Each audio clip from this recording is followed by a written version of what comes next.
ప్రభువైన యేసుక్రీస్తు నామములో ప్రతి ఒక్కరికి శుభాలు తెలియజేస్తున్నాను. ప్రభువైన యేసుక్రీస్తు వారు సిలువలో పలికిన 5వ మాట, దాహము గొనుచున్న యేసు. యోహాను సువార్త 19:28 లేఖనము నెరవేరినట్లు నేను దప్పిగొనుచున్నానెను. క్రీస్తు ప్రభువారు తనను గురించి తాను సిలువలో పలికిన మాటలలో 2వ మాట, ఆకాశమునకు భూమికిని మధ్య వేలాడుచు తన శరీరములోని రక్తమును నీరు దారలై కారిపోవునవి. మానడయుండిన యేసు దప్పిగొనుచున్నాడు. సిలువలోనున్న యేసు నోటిలోని లాలాజలం సంపూర్తిగా ఎండిపోయినది. నాలుక పిడచగట్టుకుపోయింది. మహా ఆర్భాటముతో నీరసించి సొమ్మసిల్లిపోయి నా సందర్భమును బట్టి, ప్రభు నేను దప్పిగొనుచున్నాను. తండ్రి ఎడబాటు వలన కలిగినటువంటి ఈ దప్పిక ఆయన శారీరక శ్రమ తెలియజేస్తూ ఉన్నది.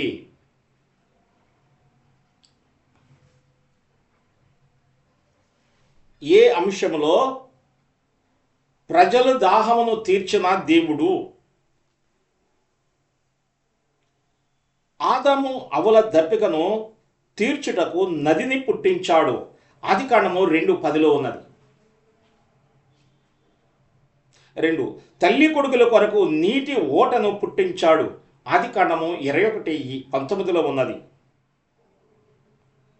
3 బండ నుండి నీళ్లను రప్పించాడు. నిర్గమాకాండము 17:6. 4 సమయస్త్రీ దాహమును తీర్చాడు. యోహాను సువార్త 4:7-10. ఇలా ఎన్నో విషయాలను బైబిల్ గ్రంథంలో చూడగలం. అయితే సిలువలో వేలాడుచున్న యేసు దప్పిక గొనుటకు గల ప్రధాన కారణములు మనము కొన్ని గ్రహిద్దాం. బి దప్పిక గొనుటకు గల కారణములు. 1 లేఖనములు నెరవేర్పు కొరకు.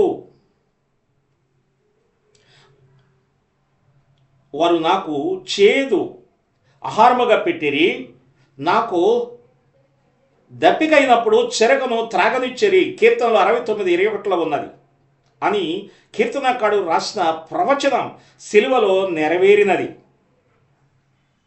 నా బలము ఎండిపోయి చెల్ల పెంకువలే ఆయను, నాలుక నా దవడ అంటిపెట్టుకొని ఉన్నది. కీర్తన 63:69 అనే ప్రవచనము కూడా నెరవేరినది.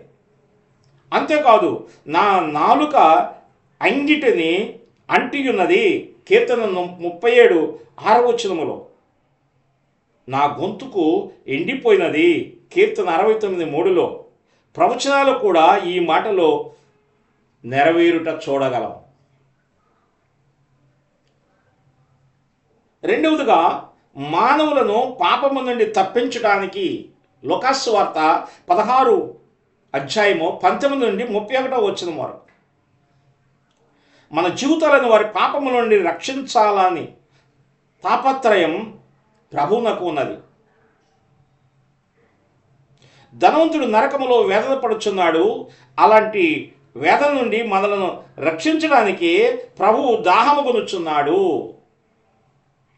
పాపి తన పాపముల విషయమై పశ్చాత్తాపడితే నరక యాతన నుండి తప్పించబడినట్లు యెషయా గ్రంథము 55:1-2, 53:5, లూకాసు వార్త 16:24 వ్రాయబడి ఉన్నది. నిశ్చయముగా దేవుడు నిన్ను తప్పించును.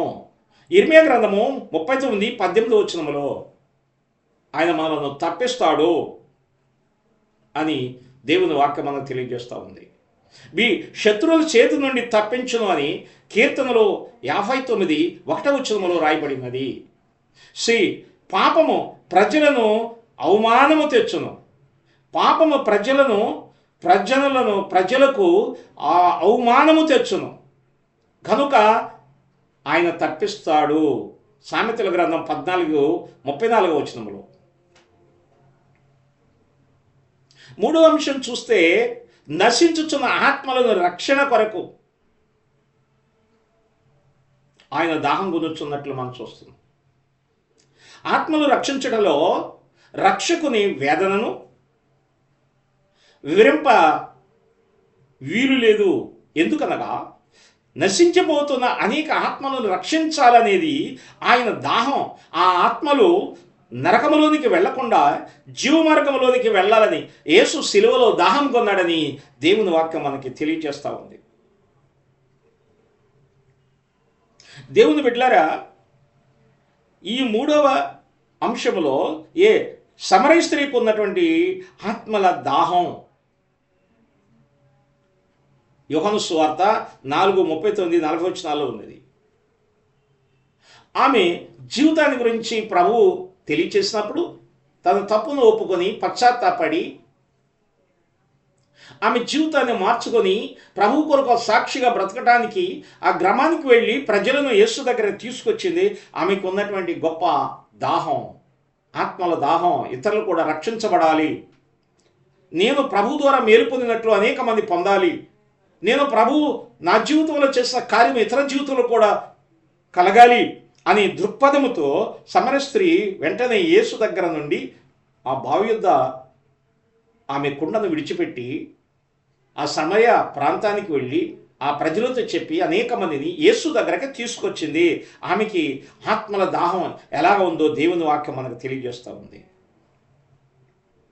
అట్లాగే పౌలుకున్నటువంటి ఆత్మల దాహం రోమీయులకు రాసిన పత్రిక 9:1-3 మనం చూస్తే, అపోస్తల కార్యములు 20-24 చూస్తే పౌలుకు ఆత్మల గురించిన దాహం, ఆత్మల కొరకు నన్ను నేను ఖర్చు అయిపోతాను, నా సొంత ప్రజలు రక్షించబడలేదన్న ఆశ, వారిని గురించిన తృష్ణ, ఇశ్రాయేలీయులు రక్షించబడాలని ఆయన కోరిక కలిగి ఉన్నాడు, ఆశ కలిగి ఉన్నాడు. ఆత్మల దాహం, పౌలుకి ఆత్మల దాహం కలిగిన వ్యక్తిగా మనకున్నాడు. దేవుని బిడ్డలారా, ఇక్కడ మనం అర్థం చేసుకోవాలి, ఆత్మదాహం గలవారు వాక్యమును ఏ విధంగా ప్రకటించాలి, ఇలా ప్రకటించాలి అని వాక్య లేఖనాల ద్వారా కొన్ని విషయాలు మనం ఆలోచన చేయాలి. వాక్య దాహం కలిగినటువంటి వారు, మొదటిగా మనం విన్నాం సమరయ స్త్రీ ఆత్మల దాహం కలిగిందని, పౌలుకి భక్తునికి ఆత్మల దాహం ఉన్నదని మనం విన్నాం. అయితే ఆత్మల దాహం కలిగినటువంటి వారు ఏ విధంగా మరి దేవుని వాక్యం ప్రకటించాలి అంటే, ఒకటిగా ఒక మంచి సమయములో సమయోచితమైన వాక్యముతో సమయోచితమైన జనులకు వాక్యమును ప్రకటించాలి. 2 వివేచన కలిగి సువార్తను ప్రకటించాలి. 3 పరిశుద్ధాత్మపై ఆధారపడి ఆత్మలను సంపాదించాలి. 4 నశించిపోతున్న ఆత్మల పట్ల దయ ప్రేమతో క్రీస్తును ప్రకటించాలి. అదేవిధంగా 5 క్రీస్తు ద్వారా మాత్రమే రక్షణ పొందగలమని ప్రకటించాలి. 6 నశించు ఆత్మలను చూస్తూ సోమరిగా ఉండక పట్టుదల కలిగి చురుగ్గా ఉండి వారి ఆత్మల కొరకు మనము ప్రయాసపడాలి. దేవుని బిడ్డలారా, ఇక్కడ మనం ఆలోచన చేస్తే మానవుని అంతరంగ దాహము తీర్చుట ప్రభువైన యేసుక్రీస్తు వారు ఆయన పలికినటువంటి ఈ మాటలో మనము ఆలోచన చేయాలి. లేఖనము నెరవేరినట్లు నేను దప్పిగొనుచున్నాను అని వ్రాయబడిన మాట మనం గమనించాలి. ఏ విధమైన ఆయన దప్పిక కలిగిన వాడు, లేఖనములు నెరవేర్చుట కొరకు ఆయన దప్పిక కలిగి ఉన్నాడు. మానవులు పాపము నుండి తప్పించడానికి ఆయన దప్పిక కలిగి ఉన్నాడు. నశించుచున్న ఆత్మల కొరకు ఆయన దప్పిక కలిగి ఉన్నాడు. దేవుని బిడ్డలారా, మానవుని అంతరంగ దాహం తీర్చడానికి ఆయన దప్పిక కలిగి ఉన్నాడు. 4వ అంశం, మానవుడు అంతరంగ దాహం తీర్చబడాలి అంటే మానవుడు జీవజల ఊటను ఆశ్రయించాలి. వాక్యము స్పష్టంగా తెలుపుతుంది, జీవజల ఊట అయిన నన్ను విడిచిపెట్టారు అని దేవుని వాక్యంలో రాయబడింది. జీవజల ఊట అంటే దేవాది దేవుడే, మన ప్రభువే, జీవజల ఊటను విడిచిపెట్టారు. కానీ నీవు అంతరంగంలో మార్పు కలగాలి అంటే, అంతరంగ దాములో దాహం తీరాలంటే జీవజల ఊట అయిన దేవుని మనం ఆశ్రయించాలి.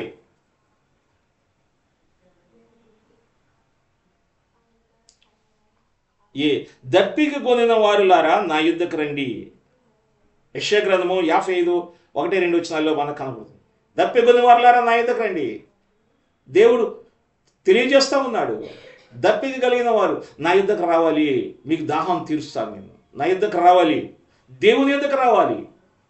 అంతరంగంలో దప్పిక తీరాలి అంటే దేవుని యుద్ధకు రావాలి. ఈ భౌతిక సంబంధించిన దప్పిక ఒకసారి మనము నీరు త్రాగినప్పుడు మరలా కొద్దిసేపటికి మరలా దాహం వేస్తూ ఉంటుంది, మరలా నీళ్లు త్రాగాలి, మరలా నీళ్లు అనేక సార్లు, ప్రతి రోజులో అనేక సార్లు మనం త్రాగుతూనే ఉంటాం. ఇది భౌతిక సంబంధించిన దప్పిక. కానీ ఆత్మ సంబంధించినటువంటి ఆ యొక్క దప్పిక తీర్చబడాలంటే, అంతరంగంలో దప్పిక నువ్వు తీర్చబడాలి అంటే దేవుని దగ్గరకు నువ్వు రావాలి, దేవుని ఎదుకు రావాలి. అందుకని దేవుని వాక్యం అంటుంది, దప్పుకుని వారులారా నా ఎదుకు రండి, మీరు నా దగ్గరకు రండి, మీ దప్పిక నేను తీరుస్తాను అని దేవుని వాక్యం మనకు తెలియజేస్తా ఉంది. దప్పిక కొని ఉంటే నా ఎదుకు వచ్చి దప్పిక తీర్చుకోనండి. ప్రభు అయిన యేసుక్రీస్తు చెప్పాడు. యోహాను సువార్త 7:3-7 మనం చూస్తే ఆయన అంటున్నాడు, నా ఎదుకు వచ్చి మీరు దప్పిక తీర్చుకోండి. ఎవడైనా దప్పిక కొనిన యెడల నా ఎదుకు రండి, నేను దప్పిక తీరుస్తాను. ఆత్మ సంబంధించిన దప్పిక, అంతరంగ సంబంధించిన దాహం నేను తీరుస్తాను, నా యుద్ధకు రండి అని యేసు ప్రభు వారు చెప్తున్నాడు. ఆయన యుద్ధకు రావాలి, మనం ఆయన యందు విశ్వాసం ఉంచాలి. అప్పుడు మన అంతరంగ సంబంధించిన ఆ దప్పికను ఆయన తీరుస్తాడు. మనం ముందుగా విన్నట్లుగా సమరయ స్త్రీ యేసు దగ్గరకు వచ్చింది. ఈ యొక్క భౌతిక సంబంధమైనటువంటి ఆ నీటి కోసం వచ్చింది. కానీ ప్రభు ఆమెతో మాట్లాడినప్పుడు ఆమె జీవితంలో ఈ యొక్క భౌతిక సంబంధించిన నీరు అనేది అది తాత్కాలికమైంది. కానీ శాశ్వతమైన నీరున్నది, జీవ జలం ఉన్నది, అది నాకు కావాలి. శాశ్వతమైన జలం నాకు కావాలి, శాశ్వతమైనటువంటి ఆ జీవ జలము నాకు కావాలని ఆమె కోరుకుంది. కాబట్టి ప్రభువు ఆమెకి ఆ జీవ జలాన్ని ఇచ్చడం ద్వారా, ఆమె అంతరంగం మార్పు చెందడం ద్వారా, ఆమె ఆత్మీయ దాహం తీరడం ద్వారా ఇతరులను కూడా యేసయ్య దగ్గరకు నడిపించినట్లు మనం చూస్తాం. యోహాను సువార్త 4:14 కూడా ఉంది, నేనిచ్చు నీళ్లు త్రాగువాడు దప్పికొనడు. నేను ఇచ్చే నీరుందే అది మీరు దప్పికొనరు. ఆ నీరు అది జీవ జలపు ఓటగా ఉంటుంది. నేను ఇస్తాను, అయితే నా యుద్ధకు రావాలి. ఈ యొక్క జీవ జలపు ఓట, ఆ యొక్క జీవ జలపు ఓటగా ఉన్నటువంటి ఆ దేవాది దేవుడి దగ్గరికి మనం వచ్చినప్పుడే ఆయన ఆ దప్పికను ఆయన తీరుస్తాడు. అది ఈ భూలోకంలో ఎవరు కూడా ఎలాంటి ఆ యొక్క నీటిని, ఈ దాహాన్ని మన జీవితంలో తీర్చలేరు. దప్పికొనేవారు ఆయన దగ్గరికి రావాలి అని దేవుని వాక్యం. ప్రకటన గ్రంథము 21:6 దప్పిక గలవానిని నా రానిమో. ఎవడైతే దప్పికొని ఉంటాడో వారు నా యొద్దకు రండి.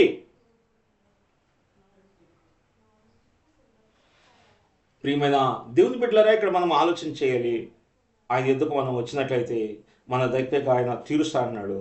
దప్పిక గలవానిని రానిమో దేవుని వాక్యం తెలియజేస్తూ ఉంది. మత్తయి సువార్త 5:6 కూడా ఇక్కడ నీతి కొరకు ఆకలి దప్పులు గలవారు ధన్యులు అని రాయబడింది. నీతి కొరకు ఆకలి దప్పులు కలిగిన వారుగా ఉంటే వారు ధన్యులు అని దేవుని వాక్యం చెబుతుంది. దేవుని బిడ్డలారా, నీతి కొరకు ఆకలి దప్పులు కలిగిన వారుగా ఉండాలి. దేవుని రాజ్యాన్ని గురించినటువంటి ఆకలి దప్పు కలిగిన వారుగా ఉండాలి. మనము ఆ యొక్క దప్పిక మనం తీర్చబడినట్లయితే, మన జీవితంలో అది పొందుకున్నట్లయితే, దేవుని రాజ్యం కొరకు, దేవుని నీతి కొరకు మనము ప్రయాసపడుతూ అనేక మంది దేవుని ఎదుగు మనం తీసుకొస్తాం. కాబట్టి నీతి కొరకు ఆకలి దప్పులు గలవారు ధన్యులు. ఆకలి దప్పిక కలిగి ఉండాలి. ఈ లోక సంబంధించిన దాహములు అనేకం ఉన్నాయి, కానీ ఇక్కడ నీతి కొరకు ఆకలి దప్పులు కలిగిన వారు ధన్యులని ప్రభువైన యేసుక్రీస్తు వారు చెబుతున్నాడు. మనం అర్థం చేసుకోవాలి. తర్వాత నా ప్రాణము దేవుని కొరకు తృష్ణగొనుచున్నది. కీర్తనలు 42:1 నా ప్రాణము దేవుని కొరకు తృష్ణ కొనుచున్నది.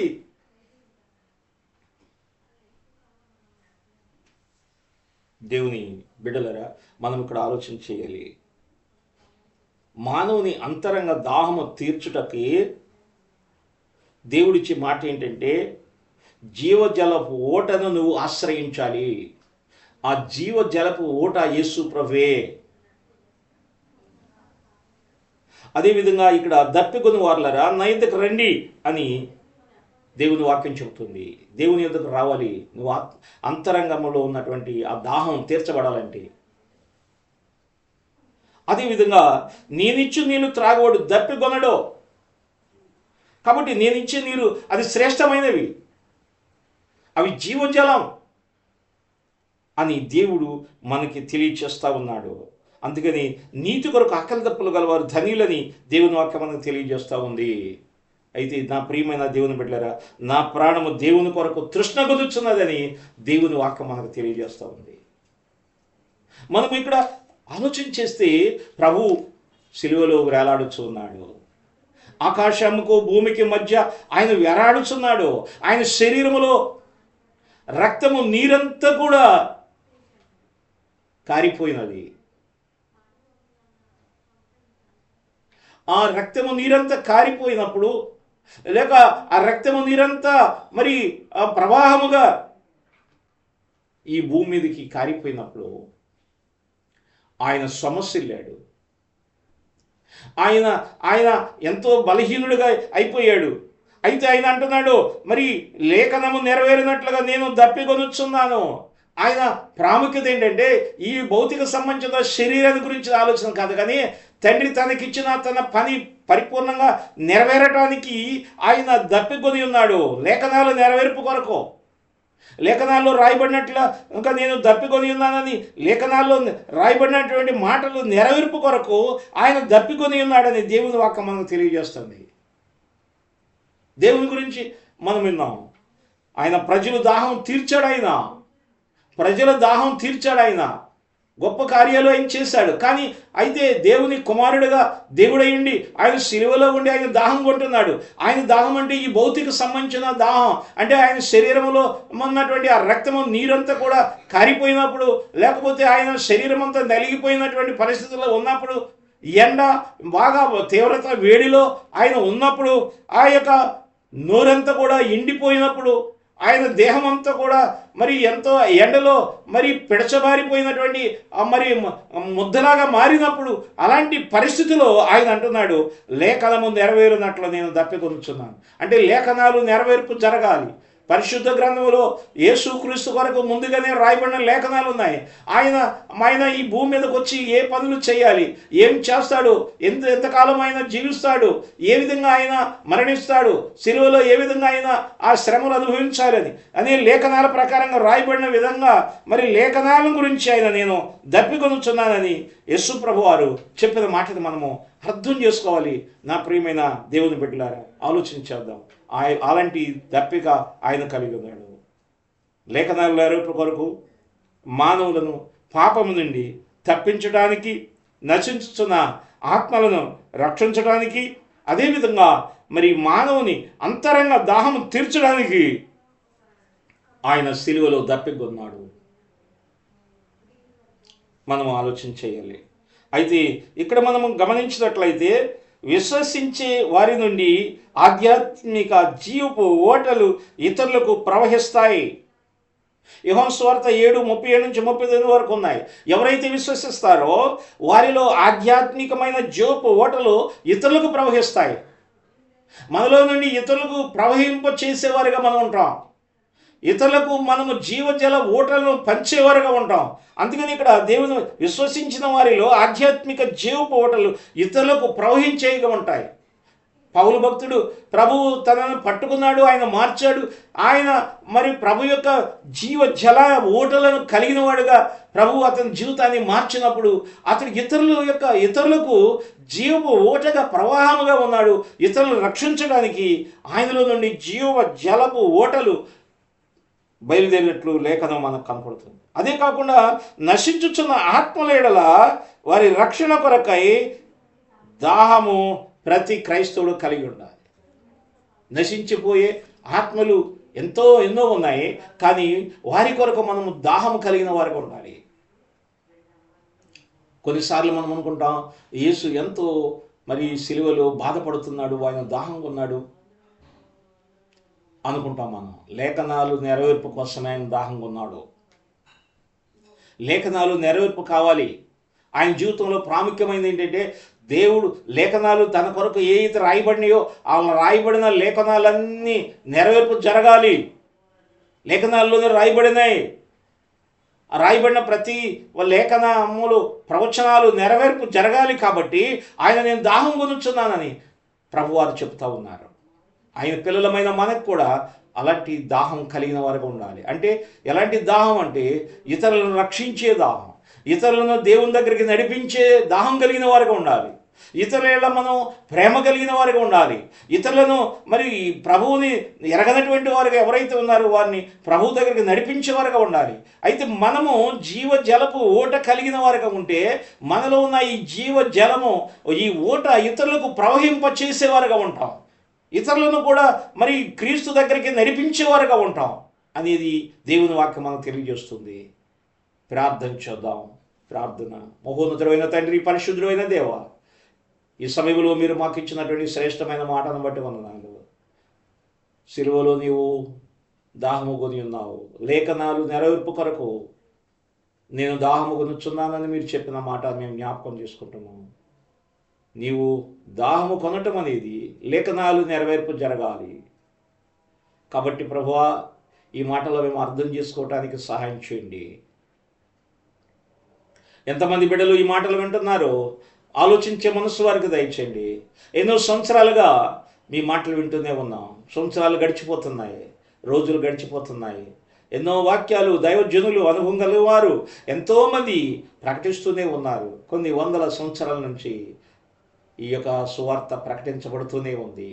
కానీ ఇంకా అనేక మంది గ్రహింపక ఉన్నారు, అర్థం చేసుకునక ఉన్నారు, నీ తట్టు చూడక ఉన్నారు.